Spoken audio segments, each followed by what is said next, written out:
Question 76 पासून सुरू करू. इतिहास.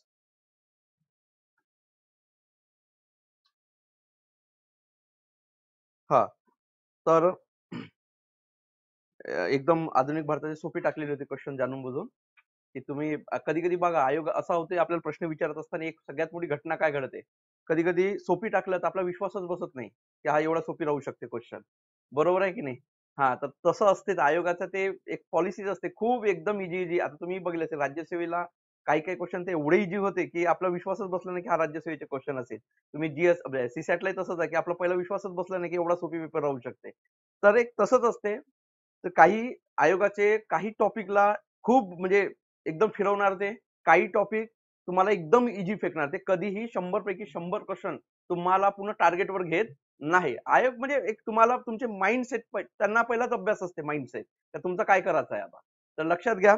दुसरी गोष्ट आपली मी तुम्हाला आधी सांगितलं की आपला जो पेपर पॅटर्न आहे तो 100 प्रश्न 1 तासाचा आहे. राज्यसेवेसारखा नाहीये की वेळच वेळ आहे. तसं होत नाही. इथं तुम्हाला आधी सांगतो 100 प्रश्न सोडवायच्या नादात तुम्ही चुका करून येऊ शकताय. तर पहिली गोष्ट सगळ्यात महत्त्वाचं टार्गेट पहिलेच ठरवा की 70 सोडवायचे 80 पेपरचा पॅटर्न. आणि तिथं आपल्याला कसं लक्षात येणार, तुम्हाला लक्षात घ्या तुमचा जर अभ्यास एखादी करंटचा किंवा कुठल्याही टॉपिकचा व्यवस्थित झालेला आहे हिस्ट्रीचा पण, तर एक लक्षात घ्या आपल्याला जेव्हा कन्फ्युजनवर कन्फ्युजन वाढते ते अभ्यास झाला नाही तर कधीच कन्फ्युजन येत नाही पहिली गोष्ट. पण अभ्यास जेव्हा होते तर एक गोष्ट लक्षात ठेवायची की तुम्हाला जो पॅटर्न लक्षात येते की तुमची रिव्हिजन व्यवस्थित झाली, टॉपिकवर कमांड आहे आणि प्रश्न सुटत नाही, तिथे डिसिजन लगेच लक्षात आला पाहिजे. हा पूर्ण प्रश्न अख्ख्या महाराष्ट्राला काय जात आहे, अवघड जाते. हा तुम्हाला डिसिजन घेता आला पाहिजे त्यावेळी. नाहीतर काय होते आपण त्या सापड्यात फसत जातो आयोगाच्या. आयोग सापडा टाकतोच आहे तो आणि तुम्हाला नापास करण्यासाठी परीक्षा घेतोय आयोग. त्याच्यामुळे पहिली गोष्ट सगळ्यात महत्वाचं की हे ओळखणं पहिले हे करा. आणि जर कठीण आला पेपर तर एक लक्षात घ्या 70 पर्यंत आपण गेलो तरी खूप झालं, 75-70 पर्यंत. आणि सोपी आला तर 80 पर्यंत टार्गेट ठेवा. म्हणजे तेव्हाच आपल्या प्रश्नाचा नियोजन राहते. तर आपण यावेळी हिस्ट्रीचे सोपी घेतले होते कारण मागच्या वेळेस काही पोरांचं असं होतं की खूपच कठीण आले होते प्रश्न, आलेले कॉन्फिडन्स गेला असं म्हणत होते.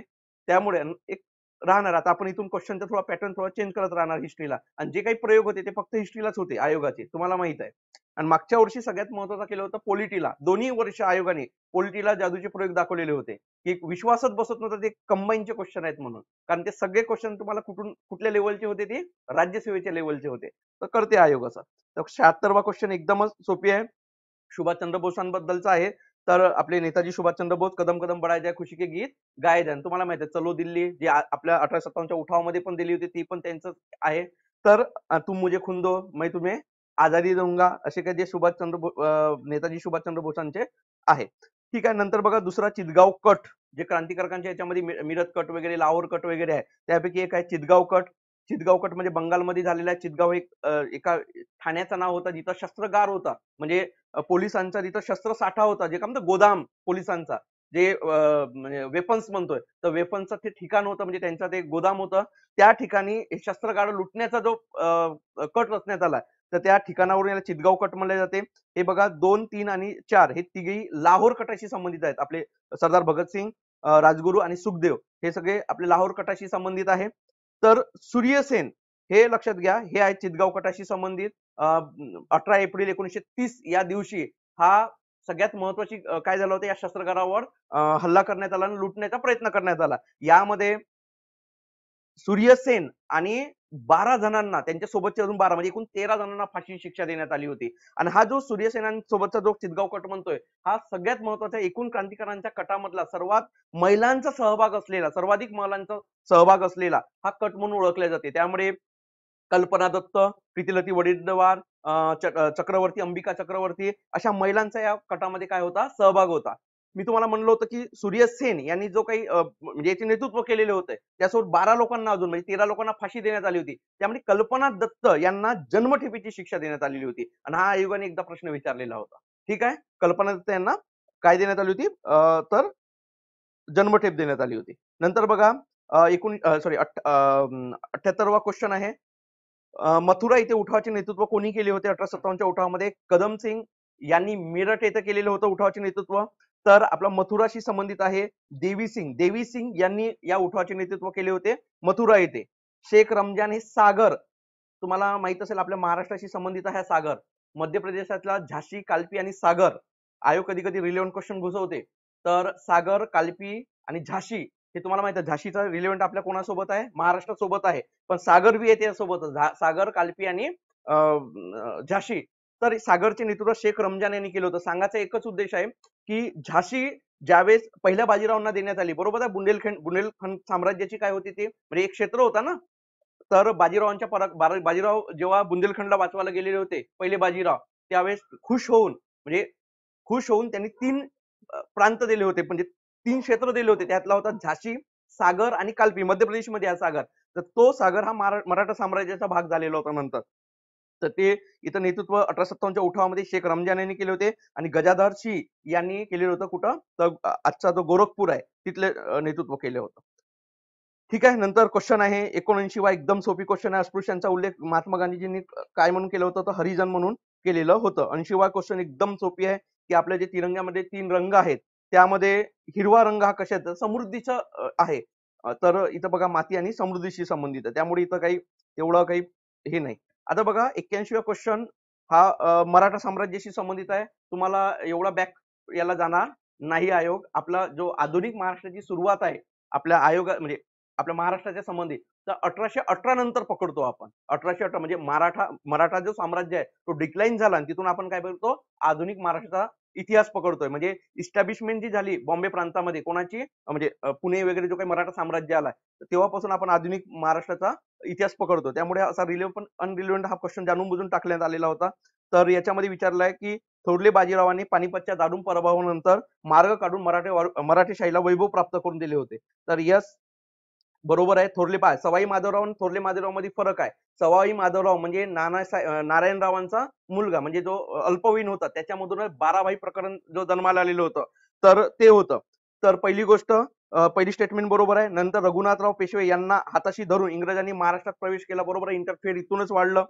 रघुनाथराव पेशवेकालीन बाराभाईच्या संघाचे नेतृत्व महादजी शिंदे आणि नाना फडणवीस यांच्याकडे होते. तर बघा, बाराभाई प्रकरण म्हणजे 12 लोकांचा एक संघ होता. ते मराठा साम्राज्याचा काय कारभार करणार होता. हे घडलं कोणतं? राघोबा जो होते, तर यांनी नारायणरावांचा काय घडवून आणला होता? मृत्यू घडवून आणला होता. त्यांची गरोदर पत्नी होती गंगाबाई. तिच्या पोटामध्ये जे नंतर जन्म घेतलेला बाळ म्हणजे ते कोण आहे? सवाई माधवराव आहे. पाय थोरले माधवराव वेगळे, सवाई माधवराव वेगळे आहेत.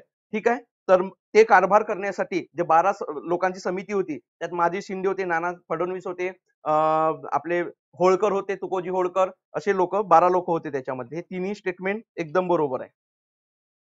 असे क्वेश्चन जर आला इन रिलो, कारण कधी कधी आयोग काय करतो, राज्यसेवेचा राहिलेला क्वेश्चन पण टाकून देतो. तर अशा वेळेस जर माहित नसेल तर असा प्रश्न हिस्ट्रीचा स्किपच करायचा शक्यतो. 82 वा क्वेश्चन आहे, तो पण एकदम सोपी आहे. सातारा परिसरामध्ये 1839 मध्ये जे बंड गाजले ते धारराव चे बंड होते आणि कोल्हापूरमध्ये जे गडकऱ्यांचे बंड होते. तर दोन्ही सोपी आहेत. क्वेश्चन नंबर पर्याय नंबर 3 बरोबर आहे याच्यामध्ये. मग बघा 83 वा क्वेश्चन, 1839 ते 1844 पर्यंत कोळी लोकांनी खालीलपैकी कोणकोणत्या ठिकाणी कोणकोणत्या व्यक्तीच्या नेतृत्वाखाली बंड घडवून आणले होते? बघा, जसं रामोश्यांचा बंड आहे, भिल्लांचा बंड आहे, तसा पुणे आणि नगर परिसरामध्ये आज तुम्ही जे घोड नदी वगैरे म्हणतो आपण, शिरूरचा जो एरिया म्हणतोय ना, तिथं गाजलेला हा म्हणजे आपण नगर हायवेला जर गेले तुम्ही नगरच्या रस्त्याने, तर तिथे तुम्हाला शिरूर लागतो, बरोबर. तालुका, शेवटचा तालुका पुणे जिल्ह्याच्या नगरच्या क्रॉस होते आपला. तर तिथे घोड नदी म्हणून फेमस आहे ते. तर त्या ठिकाणी या कोळ्यांचा उठाव झाला होता. हा परिसर खूप गाजलेला होता या एरियामध्ये. तर नगर आणि पुणे या क्षेत्रामध्ये हा उठाव घडलेला होतं. तर हे लक्षात घ्या, हे उठाव जे होते ते 3 टप्प्यात घडलेलं होतं. कोळींचा उठाव 3 टप्प्यात घडलेला होता. तर आपण इथं टाकलेलं 1839 ते 1844, पण 1820 ला पण झालेला आहे. जो पहिला टप्पा म्हणतो 1828 चा पण आहे आणि 1839, 1844, 1848 असे या कोळ्यांचे काय झाले होते? कोळी समाजाचे उठाव झालेले होते. तर त्या 3 टप्प्यात झाले, एवढं लक्षात ठेवा. पहिला तो टप्पा होता, जे रघुजी भांगरे नाव आहे, त्यांचेच वडील होते. त्यांच्या रामजी भांगरे नावाने यांनी पहिला तो उठाव घडवून आणला होता. कोणाच्या विरोधामध्ये? ब्रिटिश. आता बघा, हे उठाव जे झाले ना, पहिल्यांदा एक लक्षात द्या, कारणे-मीमांसा पहिले लक्षात ठेवायचा. हे सगळे उठाव केव्हाचे घडले सगळे? तर मराठा साम्राज्य डिक्लाइन झाल्या नंतर घडले. म्हणजे ब्रिटिश सत्ता काय झाली होती? इस्टॅब्लिश झाली होती. आणि ब्रिटिश सत्ता इस्टॅब्लिश झाल्यानंतर ब्रिटिश सत्तेच्या विरोधात, म्हणजे विरोधात जे घडलेले उठाव आहे ते पण 1857 उठाव हा मोठ्या व्यापक प्रमाणात होता, पण थोड्या प्रमाणामध्ये उठाव व्हायला सुरुवात झाली होती. एक वेळा आपल्या आयोगाने प्रश्न केला होता की म्हणजे ब्रिटिश सत्तेच्या विरोधामध्ये किंवा ब्रिटिश ईस्ट इंडिया कंपनीच्या विरोधामध्ये उठावाची सुरुवात केव्हापासून झाली? पहिलाच लक्षात घ्या, ज्या वेळेस त्यांची सत्ता स्थापन झाली, म्हणजे बंगालमध्ये पहिल्यांदा सत्ता स्थापन झाली बंगाल, तिथूनच त्यांच्या विरोधात उठावाला छोट्या मोठ्या प्रमाणात काय झाली होती? सुरुवात झालेली होती. म्हणजे ब्रिटिश सत्ता स्थापन झाल्याच त्यांच्या विरोधात उठावाला काय झाल्या होत्या? सुरुवात. कारण सगळ्यात महत्वाची काय होती, त्यांची जी जमीन म्हणजे जे महसूल पद्धती होती पूर्णपणे आपल्या हिताची होती का? नाही. तिथून उठावाला सुरुवात झाली. आणि आपल्या इथं तसंच होतं. जेव्हा मराठा साम्राज्य डिक्लाइन झाला, ते छोटे-छोटे सरदार किंवा जे काही लोक होते, समाजाचे लोक, त्यांना एक विशिष्ट काम नेमून दिलेले होते. पण यांचे सगळे कामं यांच्या सत्ता इस्थापित झाल्यामुळे काय झाले? नष्ट झाले, बेरोजगार झाले आणि मोठ्या प्रमाणात शेतीवर डिपेंड होते. शेवटी कुठे जाणारे व्यक्ती? शेतीवर. आपल्याला कोरोनामध्ये दाखवून दिलाय. सगळं फील्ड सोडून सगळे लोक कुठे गेले होते? शेतीवर. मग शेवटचा पर्याय काय? शेती. सेम तसंच झालं त्यावेळेस पण. मग शेतीमध्ये ऑलरेडी यांच्या महसुली जमीन महसूल पद्धती एवढ्या घातक होत्या, परवडणारच नाही झाला. मग तिथूनच यांच्या विरोधात काय तयार झाले? बंड तयार झाले. त्यातल्यात आपण महाराष्ट्रातले फेमस म्हणजे रामोजी बंड, आपलं काय भिल्लांचा बंड आणि हे काय कोळी समाजाचा बंड.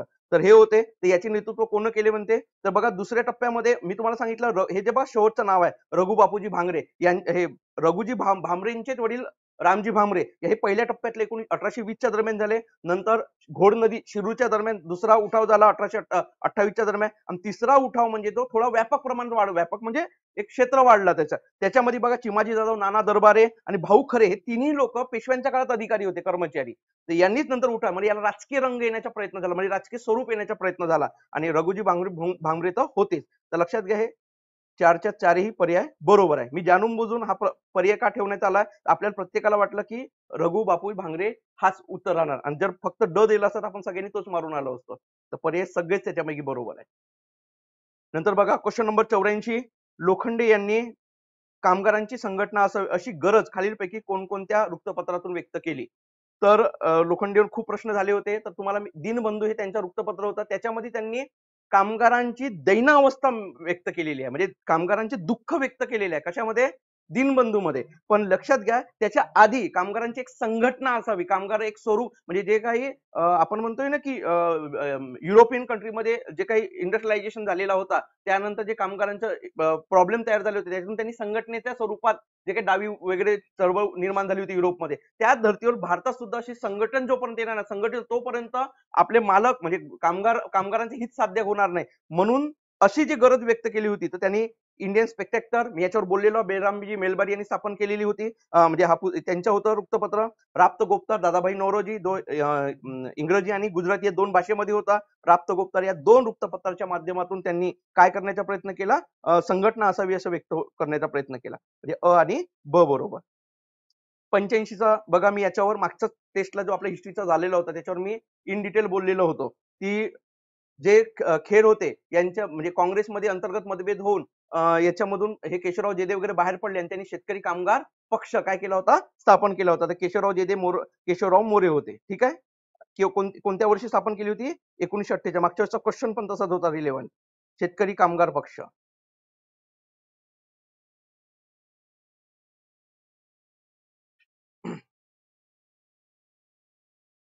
नंतर योग्य जोड्या लावा. 86वा क्वेश्चन आहे महाराष्ट्राचे बुकर वॉशिंग्टन कोणाला म्हणले जाते? त्यांनाच आपण अजून काय म्हणतो आधुनिक भगीरथ सुद्धा म्हणले जाते. ते म्हणजे आपले कोण आहे? कर्मवीर भाऊराव पाटील. महाराष्ट्राचे बुद्धिवादी जनक आता हे सगळ्यांनाच माहित आहे. बुद्धिवादाचे पुरस्कर्ते कोण होते? तर गो ग आगरकर होते. कुटुंब नियोजनाचे पहिले पुरस्कर्ते कोण होते? तर कर्वे होते, म्हणजे महर्षी कर्वेंचे मुलगा होते. नंतर बघा चौथा महाराष्ट्राच्या कम्युनिझमचा पहिला प्रतिपादक कोण होते? तर विष्णू बुवा ब्रह्मचारी होते. तर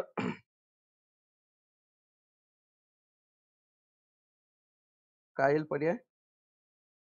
3 नंबर. विवरणावरून व्यक्ती ओळखा. त्यांनी काही दिवस मुंबई विद्यापीठाचे कुलगुरू शब्द काय आहे? काही दिवस ते होते नाही, स्टँडिंग म्हणजे रेग्युलर नव्हते, कुलगुरुपद भूषवले. बघा हे जे आपले आर भांडारकर होते आपले प्राच्य विद्यावाले ज्यांच्या नावाने स्थापन झालेली आहे. तर हे पहिले भारतीय असे व्यक्ती होते जे दुसरे भारतीय होते की जे मुंबई म्हणजे जे आपले त्यावेळी बॉम्बे नाव होता, मुंबई विद्यापीठाचे उपकुलगुरुपद राहिलेले होते, म्हणजे निवृत्त झाले दुसरे व्यक्ती होते भारतीय असलेले. तर ते उपकुलगुरू होते. जेव्हा कुलगुरूचं पद रिक्त झालं तर काही काळ ते काय म्हणून काम केलं आहे? कुलगुरू म्हणून काम केलेलं आहे. असं होतं. ठीक आहे. दुसरी बघा त्यांनी प्रार्थना समाज स्थापनेत पुढाकार घेतला. तर यस डेफिनेटली प्रार्थना समाज स्थापनेत पुढाकार घेतला. तुम्हाला माहित आहे की प्रार्थना समाजाचे वैचारिक संस्थापक जर कोणाला म्हणत असेल तर भांडारकर यांना म्हणले जाते. लक्षात ठेवा. वैचारिक संस्थापक कोणाला म्हणले जाते तर भांडारकर यांना म्हणले जाते. तर प्रार्थना समाजाचे जे उद्दिष्ट होते, तत्व होते, प्रार्थना होती, हे सगळं कोणी लिहिलेली होती तर भांडारकर यांना म्हणले होते. म्हणून त्यांना म्हणले जाते की ते प्रार्थना समाजाचे वैचारिक संस्थापक होते. ठीक आहे. नंतर बघा तिसरी स्टेटमेंट, त्यांच्या नावाने स्थापन झालेले इतिहास संशोधन संस्था 2020 मध्ये 104 वर्ष बरोबर. ते 1917 ती काय झाली होती स्थापन झाली होती. त्यांचे जे काय स्टुडंट होते, विद्यार्थी वगैरे होते, त्यांनी ही स्थापन केलेली आहे. लॉ कॉलेज रोडलाच आहे आपल्या पुण्यामध्येच, HB रोडच्या आधी. तर नंतर बघा चौथी स्टेटमेंट त्यांच्याबद्दल, त्यांनी विधवा पुनर्विवाहाचा पुरस्कार करून स्वतःच्या विधवा मुलीचा विवाह घडवून आणला होता. हो, तर त्यांची शांता नावाची जी मुलगी होती त्याच्या 1891 मध्ये त्यांनी गंगाधर नावाच्या व्यक्तीसोबत काय केलेली होतं लग्न लावून दिलेलं होतं. ठीक आहे. तर हे आपल्या भांडारकर यांच्याबद्दल होतं. नंतर बघा विष्णू पंडित यांचा महाराष्ट्राचे उपेक्षित मानकरी या ग्रंथात खालीलपैकी कोणी गौरव केलेला आहे तर ते गबा सरदार आहेत. हे बघा असे क्वेश्चन आले तर शक्यतो जर येत नसेल तर काय करायचं स्किप करायचा. खूप रिस्क घेऊ नका. म्हणजे असं वाटते आपल्याला विष्णू पंडित बद्दल सगळं माहित आहे पण हे जे असे स्टेटमेंट आले तर खूप म्हणजे अवघड होते प्रश्न सोडवताना. तर शक्यतो टॅकल जर होत असेल तरच बघायचं नाही तर याच्यावर हे करायचं नाही. तर तुम्हाला माहिती आहे विष्णू पंडित यांनी उभं आयुष्य आपला महिलांच्या आणि विधवांच्या समस्यांचं निराकरण करण्यासाठी किंवा महिलांच्या प्रश्नासाठी आपलं आयुष्य वेचलेले व्यक्ती होते. म्हणूनच त्यांना आपल्याला तुम्हाला माहित असेल आपल्या महाराष्ट्राची ईश्वरचंद्र विद्यासागर म्हणले जाते यांना. ठीक आहे. विष्णू पंडित यांना. नंतर बघा डोळे लावा. बाबा पद्मजी जे यमुना पर्यटन वालेले आहेत. ठीक आहे. ते त्यांच्याबद्दल विष्णू चिपळूणकर बघा. बाबा पद्मजी जातीभेद विषयक विचार त्यांचं होतं, त्यांचं लेख होतं. विष्णू चिपळूणकर अनुकरण. नंतर गोगा आगरकर स्वयंवर आणि वीरा शिंदे कानडी मराठी संबंध. आता बघा बाबा पद्मजींना आपल्या ख्रिस्ती मराठी आधुनिक ख्रिस्ती मराठी साहित्याचे जनक मानले जाते. एवढं लक्षात ठेवा यांच्याबद्दल की काही बीट आला तर तेवढं एक्स्ट्रा लक्षात ठेवा. 89चं काय येणार उत्तर 3 1 चौथा पर्याय. नंतर बघा 9वा क्वेश्चन 1857च्या उठावात भाग घेण्यासंदर्भात यांनी कोल्हापूरच्या महाराजांना 3 सप्टेंबर 1857 रोजी लिहिलेल्या पत्रात म्हटले की तुम्ही फारशी मदत केली नाही, आता आणखी एक चकमक होणार आहे, त्यासाठी तुम्ही योग्य ती मदत करावी. आम्ही आमचे शीर हातावर ठेवून या संघर्षात उतरलो आहे. असं कोणी पत्रामध्ये म्हणलेलं, कोणाचं पत्र होतं? तर हे होतं जगन्नाथ वासुदेव थत्ते. हे माहीत नसेल अशा वेळेस कुठल्याच प्रकारचा रिस्क घ्यायचा नाही. हा प्रश्न हिस्ट्रीमध्ये असे स्किप करून टाकायचे.